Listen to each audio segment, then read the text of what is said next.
শুধু বাবা আর মা দুটো দেবে।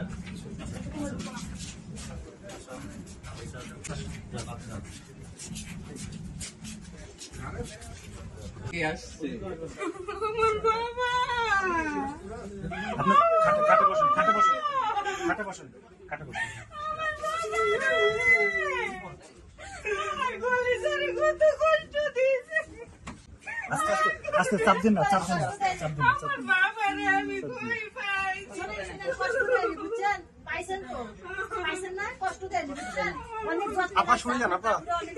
না আমারে কেন কষ্ট দিলে? আপনার কপালে ছিল, আপনার কপালে ছিল। থাক থাক, কথা বলুন, আমার থাক থাক। কপালে থাকবো।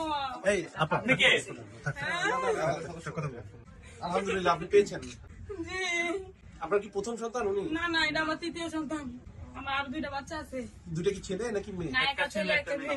আপনার নাম কি? মুস্তাফিজুর রহমান। ও, কি করেন আপনি? প্রাণী সম্পদ চাকরি করি, ও, কোথায়? করিমগঞ্জ উপজেলা। প্রাণী সম্পদ দপ্তর। দপ্তরে। ও, ওইখানকার আপনার কে অফিসার কে? এখানে আছে নাজমুল হাসান। আচ্ছা ভাই, ওই দিনের ঘটনা কি ঘটছিল একটু কাহিনী। আচ্ছা, ওই দিন হয়েছিল আমার বেবিটা 10টা বাজে হয়েছে, নর্মালি হয়েছে। রাত? হ্যাঁ, রাত 10টায়। আপনার চেহারা একটু দেখে আমার ভালো লাগতেছে না, আপনার না দেখে। না না থাক, সমস্যা একটু নেই। না, একটু দেখি আপনার দিকে তাকায় কথা বলি। তারপর আমার আমি কোনো শাশুড়ি বাসা পাইতেছি না। কি আমার শাশুড়ি বলতেছে যে বেবি হয়েছে, এইদিকে আসো।